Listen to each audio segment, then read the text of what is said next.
Hey guys, live from St. Paul AP Art History Studios.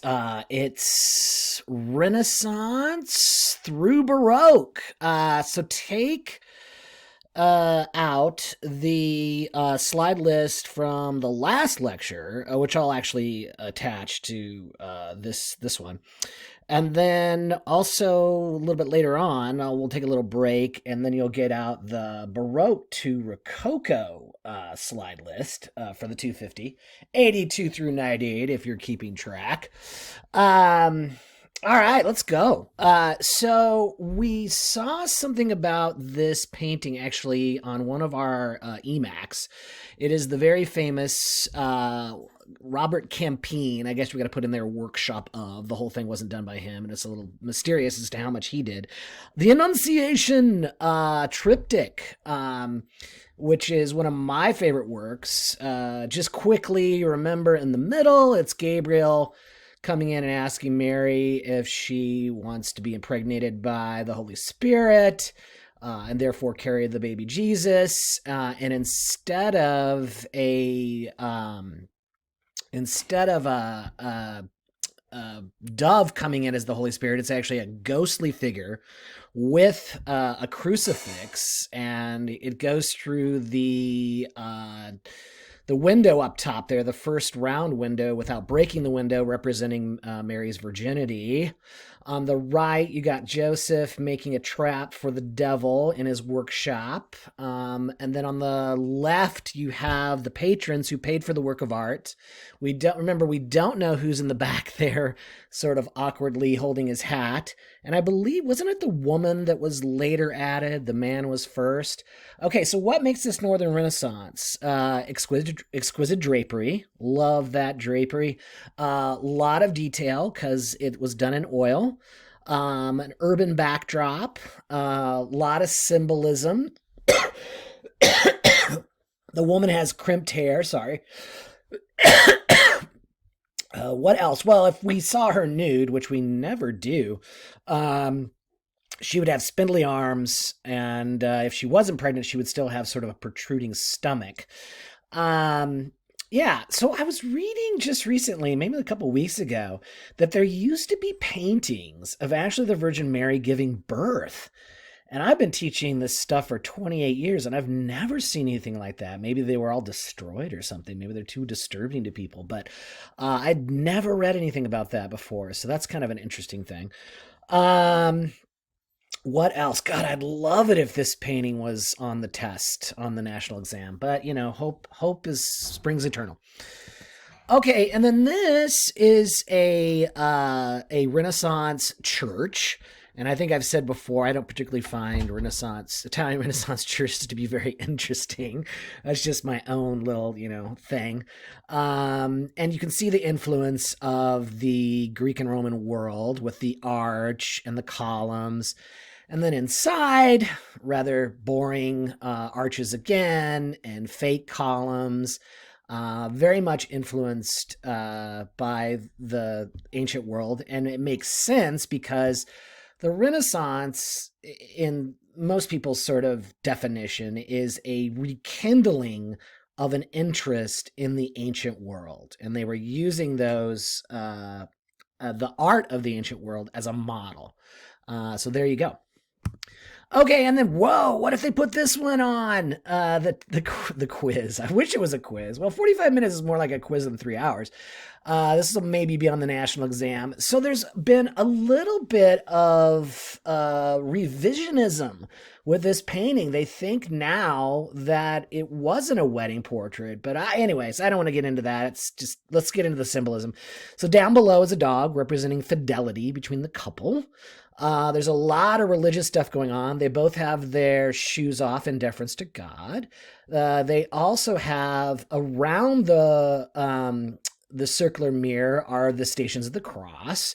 There's also some prayer beads. And then Up top of the banister of the bed is an image of Saint Margaret, who's the patron saint of giving birth, because she was swallowed by a dragon and then exploded out and killed the dragon. There you go. That's one of the fun ones. Also, there's a candle, one candle lit on the brass candelabra. She's not pregnant. It's not a painting of a shotgun wedding, but it's probably alluding to the fact that eventually she will be pregnant.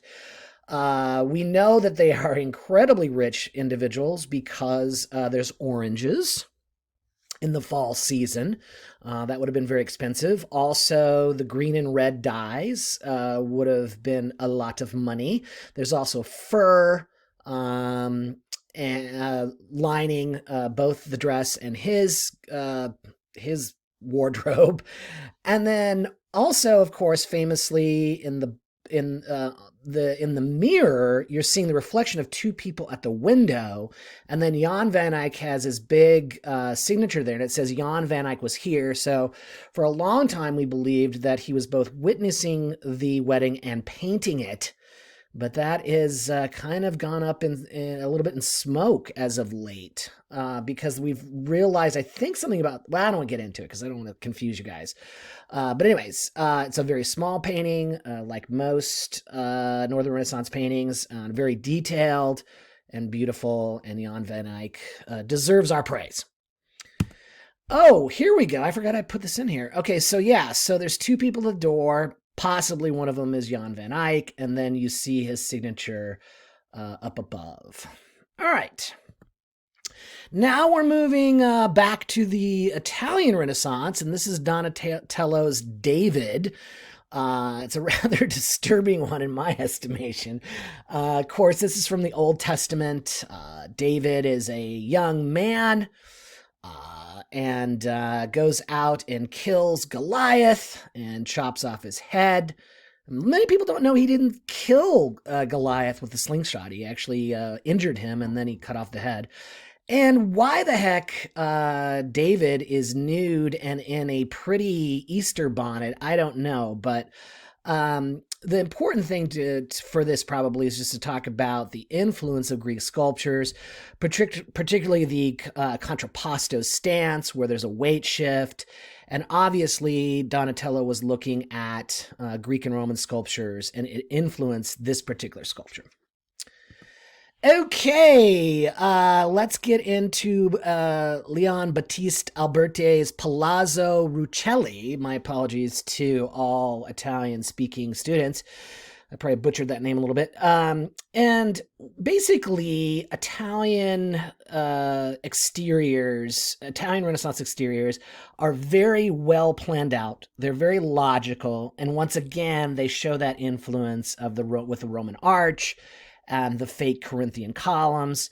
And this is where some of the richest families in Florence lived. And it also looks a little bit like fortresses down below at the ground level. The particular layout of the bricks and such remind people of sort of a fortress, a castle sort of thing. Okay.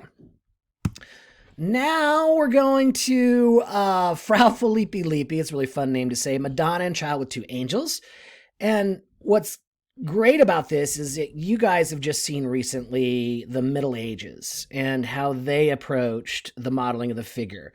And you can truly see how Frau Filippi Lippi in 1465, really at the sort of the middle of the greatness of the Italian Renaissance, presents the Madonna and Child and some angels in a way that is very realistic, that is really easy to connect to, and they, for lack of better way of, stereotyping what Italians look like, they look like Italians to me, especially the baby Jesus for some reason. You'll notice that there is an illusionistic background. So, obviously in the Italian Renaissance, we're going to see that being developed. And you don't really blink too much of an eye at this because everything seems to be what we'd expect if we were looking through a window onto a woman and a child and apparently two angels. So a big leap happens, especially in the 1400s, I would say. Now, we'll get to the high Renaissance with Leonardo soon. First, we got to go to Botticelli. Sorry about that. So was all Italian Renaissance art just about Jesus and friends? It wasn't. They also did make a connection back to Greek mythology. And I spent a month in the summer of 2000 at Columbia University trying to figure out how it was that they had sort of these two ideas in art, where you go back to pagan images such as Venus, but then also develop the Christian stuff as well. Okay. So here's The Birth of Venus by Botticelli. Would they put that on the exam? Probably not. I mean, it's just too famous, but you never know. And then Zephyr, the wind god, to the left. Do we have with the plays? Yeah, we had Botticelli with the plays, the Italian Renaissance homework. But I don't know if it was really about Venus. Oh, no, it was about Venus. I'm remembering this now. Okay, anyways. Okay, lots of people have obviously painted and been influenced by this image. Yeah, so there's Botticelli. Okay, now when we talk about the high Renaissance, we're talking about basically 1495 to about 1521-23, which is really the end of the Italian Renaissance. And it's there that you have the most famous artists, Leonardo, Raphael, and Michelangelo. And you probably know that Leonardo was experimenting, as he always was, with paint in this fresco. And really, after it dried, it started to deteriorate. And there's a lot of discussion of, what's really left of Leonardo's hand. And this is a very famous narrative of the Christians with Jesus. Of course, in Dan Brown's The Da Vinci Code, he claims that the person to Jesus' right is actually Mary Magdalene, signifying that they were married. But we know it was actually St. John the Baptist, who looked fairly effeminate in most art. And so on and so on. It's showing it's a great example of central point perspective, all lines receding in the distance in parallel fashion. And there is a differentiation in poses among these disciples of Jesus, which is again another sort of leap in a way that the Renaissance shows. Okay, now we're going to Albrecht Dürer, so we're headed back to the north, and we're in Germany. He's most famous probably for his prints, I would say. Conveniently, there's some vegetation covering Adam and Eve's private parts, and weirdly, you see the snake with the tiara. The sexism was alive and well in this time period, and usually the devil with the forbidden fruit is a woman. And then there's all kinds of symbolism with the cat and the bunny and the cow, and it's just fully loaded. And the parrot. Don't forget the parrot. Yeah. So this is showing, I think, the influence of the Italian Renaissance on Dürer. He went down to Italy, I think, twice and came back, and an interest in human anatomy, and that's another part of the Italian Renaissance, this whole idea of humanism that maybe sort of grounding your belief system in human day existence. Not as much as the sort of theology of the Middle Ages is kind of playing out in this particular work. I just watched a really interesting documentary on Dürer lately. Okay, where are we now? We are going to the Sistine Chapel. I'll try and not cry because I've never been there.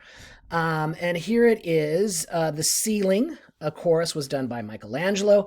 We don't know who developed the actual plan. That is still a bit of a mystery. We probably know it wasn't Michelangelo. He was probably painting what somebody else told him to paint in some ways. And then 10 years later, he does the back of the Sistine Chapel, The Last Judgment. Do I have a close up of that? No. Oh wait. All right, and then do have a close up though of the Delphic Sibley. And then I think I have one of the flood. Oh yeah. So a lot of discussion, of course, about the fact that Michelangelo's women looked like had the bodies of men, and I think that's still pretty valid. And I mean, the man was incredibly talented. There's no doubt about it. He was very melancholy, not the friendliest guy in the world, but he was a poet. Let's give him a break. And he also, I think, we can honor him because he was a fresco artist, a little bit of a painter on canvas, and of course, an incredible sculptor in this time period. Yeah. So why the Sistine Chapel? Even today, I believe the cardinals go in there and elect the next pope. So it's seen as a great place to be. And then this is Raphael's School of Athens. This was also done in the papal campus, if you will, the Pope's dwellings. And it's kind of fun. So the guy in the middle that's looking down and has his elbow on the stone there, that's seen to be Michelangelo brooding. And then up top, you've got Da Vinci modeling as Aristotle or Socrates. I think it's Aristotle. And then Socrates is to the right. And then I did a paper on this in college, believe it or not. Every single person in this painting represents a field of study, whether it's geometry or poetry or astronomy. It's all in there. And then Raphael is to the far right. He's second from the arch on the far right. Now, Raphael is seen as a little bit more of an imitator. He famously would see what Michelangelo was doing in the chapel or see what Leonardo was doing. And he really melded those lessons into his own art. That's a more diplomatic way of saying it. I don't really care. I think it's fine that Raphael was, being heavily influenced by others. I still love the man. Okay, now we're going back to the north. We're having a little bit of a whiplash. This is Matthias Grunwald's Isenheim altarpiece.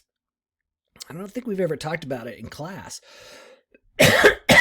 So, what you're seeing here is a very tortured and dead Christ on the cross. His fingers are, in pain. And then you've got Mary Magdalene down below with her perfume vase, which is her attribute. And then you've got the Virgin Mary to the left in a white sort of nun getup. And then the only male apostle at the crucifixion was St. John the Evangelist, the one that looks somewhat like a woman. And then on the right, you have St. John the Baptist with his attribute, the lamb and the reed cross, pointing, in case you didn't see, right in the middle, to Jesus. Because, of course, his dying on the cross is very important for Christians, because then that opens up purgatory and everybody can go to heaven if they should.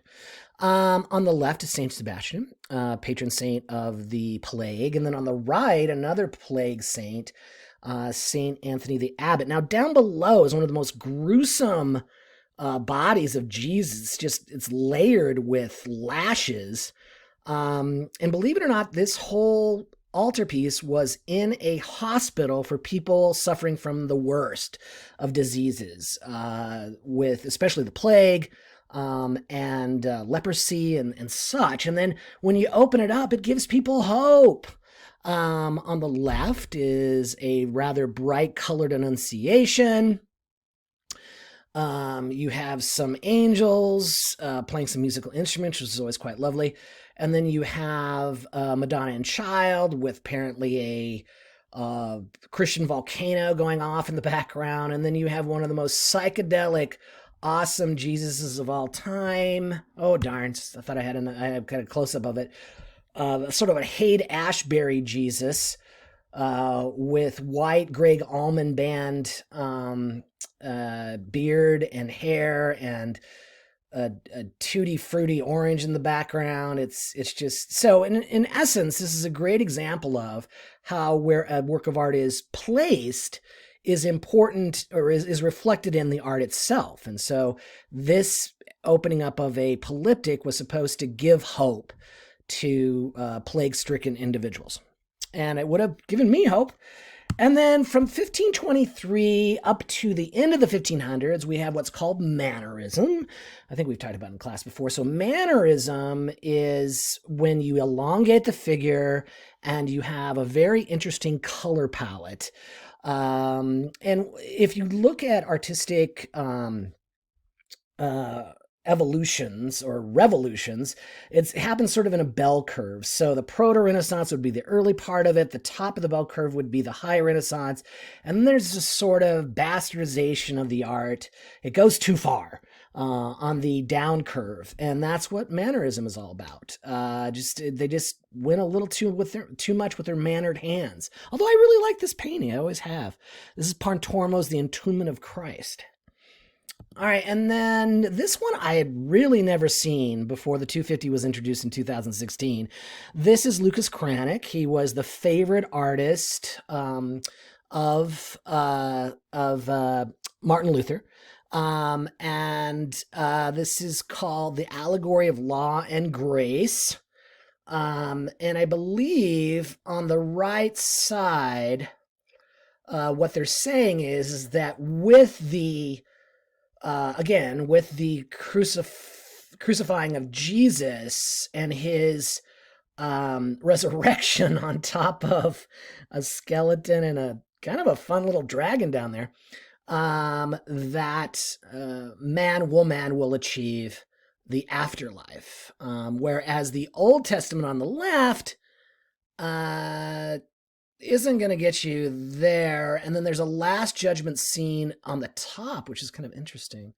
And then there's the original sin in the background, of course. And we've talked about this before. So Jesus and Mary were kind of the opposite of Adam and Eve. Adam and Eve gave us original sin, and then Jesus and Mary, I don't think they did away with original sin. I think it was more sort of a, hey, let's just forget about it for a little while and get everybody up into heaven. And it's weird to think about. So everybody, according to Christian ideas, everybody that died between Adam and Eve and Jesus dying on the cross, even if they were, one of the most holy people that ever walked the planet, you still didn't get to heaven. You got to purgatory or limbo. The Catholic Church got rid of one of those recently, but I can't remember which one it was. And then let's look at this one. So this is Titian's Venus of Urbino, one of the most famous paintings of all time, used as a model by Monet's Olympia. What else? Gosh, I'm having a brain freeze. But this one is, when you talk about female nudes in the history of art, there's no doubt that any artist has to measure themselves up against this one. Those women, interestingly enough, are looking through what's called a cassone, which we've talked about in class, which is a wedding chest, possibly looking for some clothes for her to get on. And that little cute dog's kind of fun. This was obviously made for male consumption, and is in keeping with, the male gaze. This is what males would want to see, heterosexual males would want to see in a painting. And so there you go. And then what else do we got? Oh, this thing. Okay, so this, all right, so am I on that? Okay, yeah. So I always had to kind of look this up again to get the story. So let's see. So Spanish conquistadors commissioned Aztec artists to create an illuminated manuscript, which is now called the Codex Mendoza, to explain the Aztecs and their world. And then, of course, because it was commissioned by the Spanish, it got to Europe. And I'm not really sure. Well, I can understand why they would put this in there for the 250.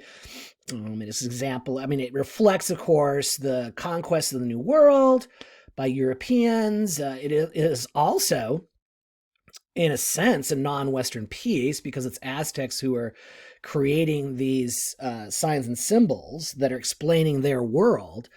So I guess it's kind of an interesting piece because it's got kind of feet in both worlds. So, all right, that's fine. Okay, now we're going to take a break, and I want you to print out the Baroque Rococo slide list, and we'll head into that in a second. All right, I'm back. Let's go through Baroque. So this is a Baroque church. And one of the ways you can tell is it always has these little sort of scrolls on the side. That's how I kind of always know, it's definitely Baroque. It's also got kind of an interesting mixture of the classic world again, with the sort of fake Corinthian columns. And then you've got a pediment, you've got the triangle up there. And then you go inside and you're like, oh, yes, this is a Baroque church because Baroque church have these incredible illusionistic ceiling frescoes, and with a lot of ornamentation. So the Baroque period, let's talk about it. So in 1517, Martin Luther nails his treatise against the Catholic Church, and that begins the Reformation. So all of a sudden now, the Catholic Church has competition. When you said you're a Christian in 1490, it was just a natural idea that you would be Catholic because there was no other sort of Christian, so to speak. And so what happened was in the 1500s, people started to leave the Catholic Church. And so Baroque art is going to be over the top, melodramatic, because souls are on the line. They want to bring people back to the church or have them remain in the church. Now, if you're a cynic, and I can be a cynic any day with regards to Catholicism, you would say that the Catholics did this because they were losing money, right? The people weren't putting their money into the coffers of the Pope. But if you weren't a cynic and more sort of, religious, you would say they were really just trying to, save these people's souls. I'm more of the former than the latter as far as my beliefs. But anyways, let's keep going. So this is the fresco in the church. Sometimes it's difficult to figure out how much of it is really architectural embellishment and how much of it is actually the paint. It's difficult to see. Man, I tell you, I would stay Catholic if every Sunday I could look up and see this. Remember, my Catholic church had office ceilings, or did. Now it doesn't, but it did in my childhood. Not much to look at, except for the sculptures, of course. We didn't even have great stained glass windows. What was up with that? Okay. So that's an illusionistic ceiling from a Baroque church. Now we're headed to back to the Northern Renaissance. So in essence, the Italian Renaissance ends in 1523, but the Northern Renaissance continues through the 1500s. And it's a little confusing. Sometimes in textbooks, they'll say, 16th century art and then put the Northern Renaissance in, like Bruegel here, with the same time talking about Pontormo and the Mannerists.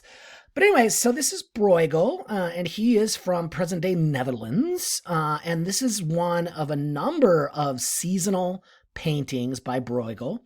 This is a near and dear to a lot of people. Usually when I ask, people raise their hand and say, yes, I have a reproduction of this in my house.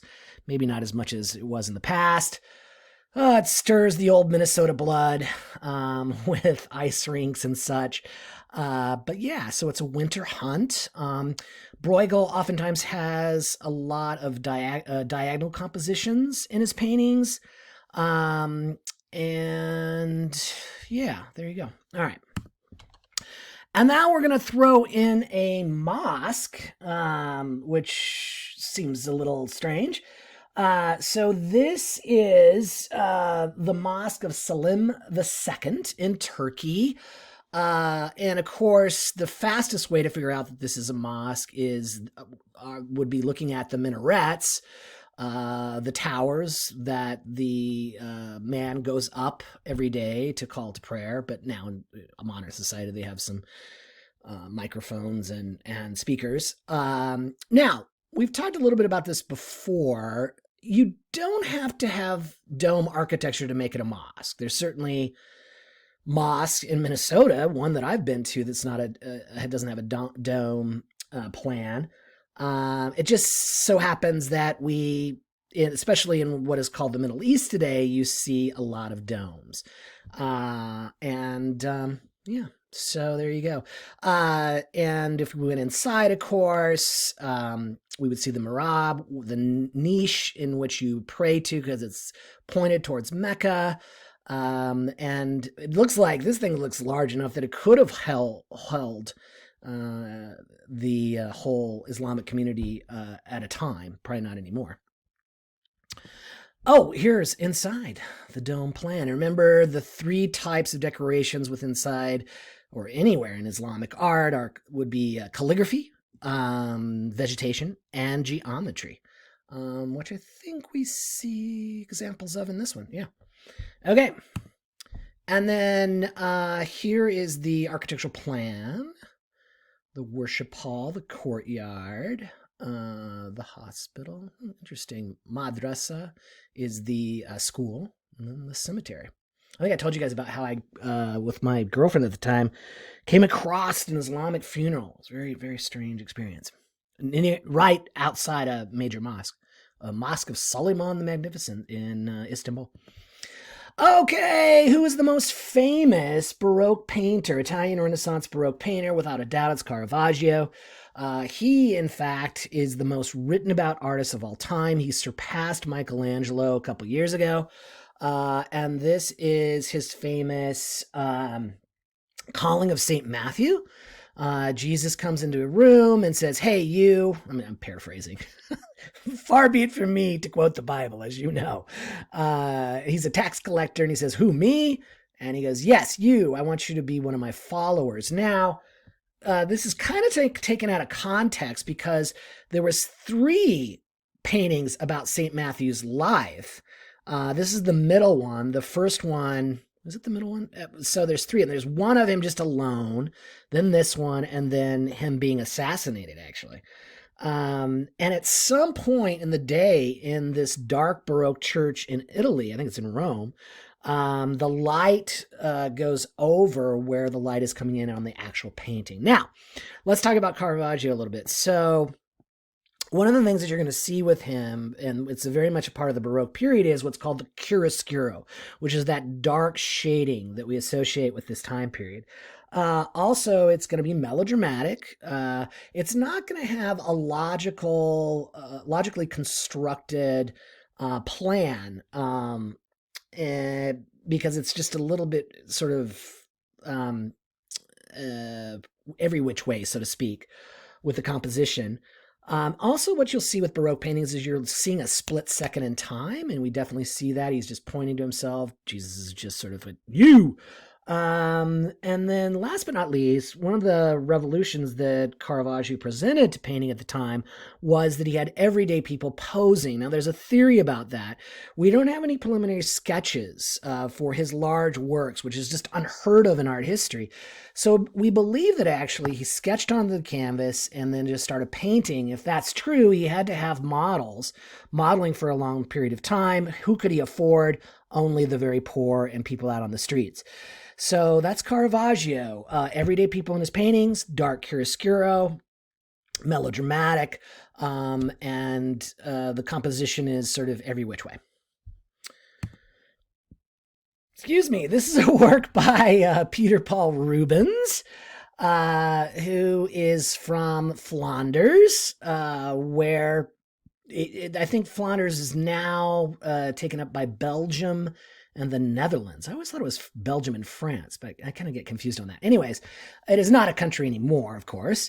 One of the most beloved painters of all time. He is Flemish Baroque, and in Flemish Baroque, you're going to see a lot more nudity, and it's going to be a little sensual. But not so much in this painting. This is kind of a weird political painting. This is Henry IV. We see a portrait of Marie de Medici. Henry IV was the king of France, and he married one of the de Medicis. And there is a cycle of paintings in the Louvre. Some of you maybe have seen it. I think it's about 8 or 10 paintings showing their courtship and their marriage, and they're all done by Mr. Peter Paul Rubens. Of course, Rubens is famous for the term the Rubenesque, and that is a woman, and sometimes a man, but usually just a woman, who is very weighty, voluptuous. That's how he painted his women. And so that's where the term comes from. Yeah, okay, that's a good. And then okay, so they have to mix up the mediums. I wouldn't have gone with this with the only Rembrandt and the 250, but hey, let's work with it. This is self-portrait with his first wife, Saskia, who he dearly loved. He did a lot of paintings of Saskia. Maybe when you have a daughter, you'll name her Saskia because that's a famous female name in art history. And of course, Rembrandt did more self-portraits than any other artist in the history of art. He was not afraid to show his wrinkles and his aging. I think it's about 50 self-portraits altogether that he did, and of course, he very much influenced particularly Van Gogh's self-portrait series. He's Dutch 17th century, and what the Dutch were known for, of course, was incredible realistic modeling of the figures. And we'll get to that with the next. No, not with the next one. We'll get to Vermeer in a second. Sorry about that. Now we're going back to. I don't exactly know why. Now we're gonna go back to another Baroque church. Again, on the outside, you can see, much like with Caravaggio's painting, there's a little bit of a odd planning of it. It looks kind of like a pastiche or a collage that's come together with this thing. It's not as straightforward as Italian Renaissance churches, which is fine because I don't like them. So, what else? So you've got your Corinthian columns. You've got some. You don't have those scrolls anymore, but you definitely got a sort of undulating top half there or middle half there. And then we'll go inside. Not an illusionistic ceiling. However, you do have a very interesting architectural ceiling. And then you've got some Baroque altarpiece paintings, was what you would expect from that time period. Okay, and then see how it is? So kind of like, what? It's kind of just an awkward plan altogether. And, again, that's what we would expect from this period. Oh, here's that's not too bad. I mean, it's not as if, it's not as exciting as a full-blown illusionistic ceiling, but still it'd probably hold my interest. I'd still probably stay Catholic. Maybe not. I haven't been Catholic for a long time. All right, so that's that. And then another one. How many of these are we going to look at, for goodness sakes? Again, the scrolls. Again, the facade has these fake Corinthian columns. And then you've got two pediments, actually. Kind of triangles. More look like a lunette. Anyways, all right. Do we have to go inside? Oh, God, sorry. Yes, we have to go inside. Oh, sometimes I get lost in the slide list. Okay, so who is the most important sculptor whose most famous work of the Baroque period is actually in the church that I was just making fun of? And that, of course, is Bernini's Ecstasy of St. Teresa. This is not a sexual ecstasy. It's a religious ecstasy. She had a vision of an angel coming down and piercing her heart with God. And look at the folds. And look at her melodramatic mouth open, ready to receive the ecstasy of Christianity, I guess. And then on the left, you see the high ornamentation that we expect from the interior of a Italian Baroque church. Very, very nice. Okay, and then we move to this. So I don't. Well, hold on a second. I gotta learn something about this because I've kind of forgotten about it. Hold on a second. Yikes! No, sorry. Where'd Where's my cursor? Okay, sorry. I'll be back in a second. Okay, sorry about that. This image befuddled me and I had forgotten about it. So this is really a multi-layered little image here. So this is actually showing kind of a Spanish conqueror over Peru with a fancy gun who actually is on the side of God because it has angel wings. So wow, you could write a long time about colonial imperialism with this image, and it comes from Peru. And apparently it was a very popular image in South America. So there you go. That one just hit me for a loop for a second there. And then now we'll move from that to one of the most famous images in the world. This is Velázquez's Las Meninas. He was a court painter in Spain during the Baroque period, and that's him in the painting the painting. And then, I always thought that this little girl in the middle died early, but she actually didn't die as early as I thought. Eventually she dies, but she does marry I think the Austrian emperor or something like that. But anyways, I've always believed that because her mom and dad were uncle and aunt, and they're in the mirror in the background there, that she died of she wasn't a hemophiliac like her brothers and sisters. Anyways, showing great power, the monarchy, women around her at her beck and call, including a small person. There's a priest and a nun in the background. And then we don't know who the guy is in the doorway. That's kind of a mystery. Some people believe, I just was reading this again, I think it was one of my favorite art critics, that Velázquez was the most talented painter of all time.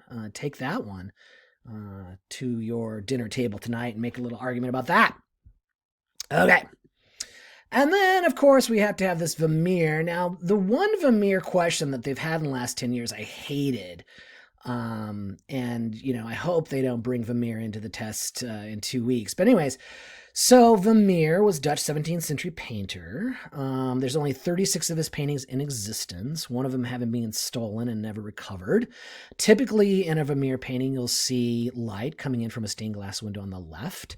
You'll see either a map or a religious painting in the background. In this case, it's the Last Judgment. And then you always see, except for just one painting, a aristocratic woman or somebody that's very rich. I don't know, not necessarily an aristocrat, but somebody who was the wife of a very rich merchant. Let's just put it like that. And since it's been cleaned, this one's at the National Gallery in DC, they didn't realize, this is kind of sort of like, really? Until it was cleaned about 20 years ago, they didn't realize she was pregnant. And they didn't realize it was a Last Judgment scene. So at first they just thought she was weighing money, but now they think that she's weighing her soul. Yeah, there you go. Okay, so Vermeer, gosh, where would I put him? Probably second behind Caravaggio is one of the most beloved painters, probably. He's in the top 3, probably. Okay, now we're getting into some architecture. And we're going to look at the Palace of Versailles. Regrets, I've never seen it. I was in Paris for one day and didn't have time to get out there. It was a sort of a makeshift hunting lodge when Louis XIV took it over and then made it into this grand palace of grand palaces. He was kind of a control freak. He had the whole aristocracy live at Versailles and not in Paris, and controlled them. You had to write witty letters to everybody. You had to be witty at court. You had to dance at the level we would expect from a professional today. And the art, as you know, the Rococo art was vacuous, didn't have any political content. And he became basically probably one of the most powerful nation-state leaders in the history of Europe. Afterwards, not so much, the 15th and the 16th, Louis the 15th and the 16th.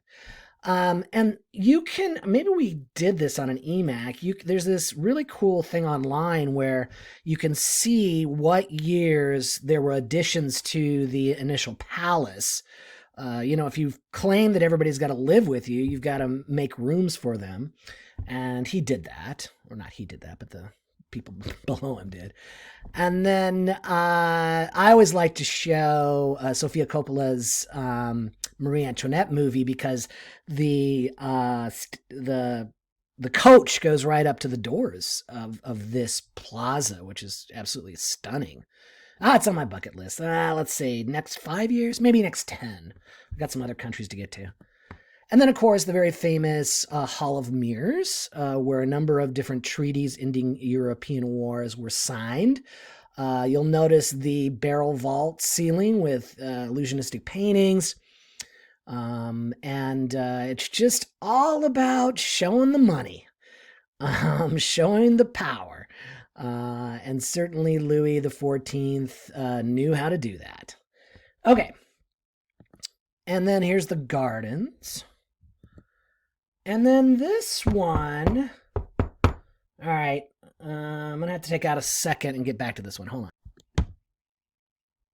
Okay. I readily admit I went to Con to figure out this screen. It's just been a while since I've talked about it. So it's influenced by Japanese screens, and there's a trade route, I guess, between the Philippines and Mexico.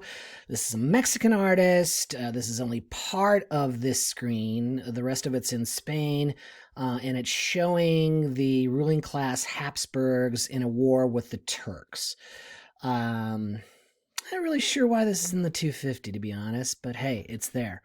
Okay, let's keep going. Yeah, and then that's the backside. Okay, and then the Virgin of Guadalupe. If you know anything about Mexican culture, you know that the Virgin of Guadalupe appeared to children, and is the most revered saint in all of Mexico. And this image is actually from 1698.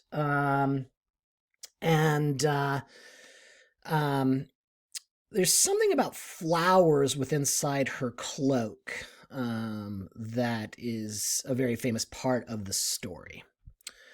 Okay, we're almost done. Now let's go to Rachel Roush.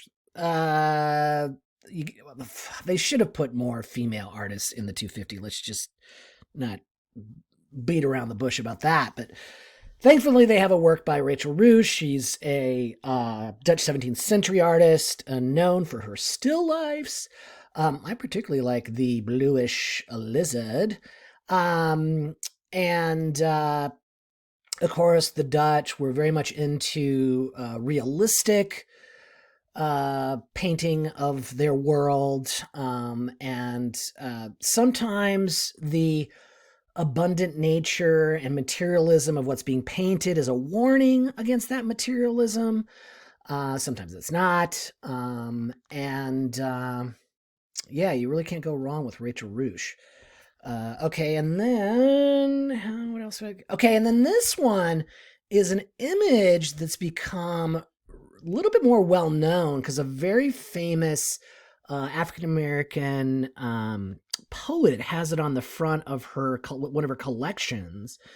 But anyways, so this is an important reflection of the history of Mexico because you have a very white Spaniard on the right who has had children with an indigenous woman, and the result would be two biracial children. Yeah, so it's a really sort of haunting image in my mind, at least. And then let's end with William Hogarth. I think we've talked about him before. So he is an artist in England in the 1700s, and he is known as perhaps the most satirical painter of all time. And this is a painting from his series that he also made into prints, called Marriage a la Mode, and it's making fun of aristocratic marriages between lazy on the right men and loosely moraled women on the left. And then you have this guy who's just had enough of them. They've been partying all night, and this is in the morning. And he's taking aim at what will be done away with the French Revolution, and eventually in the 19th century in England as well, the power of the aristocracy. Okay, sorry I had some pauses there. I just there's a couple of things that I'm familiar with in the 250, but a little bit hazy about. So we got through them, and we got there before 50 minutes. Voila! All right, guys. Hope you enjoyed this one. Bye.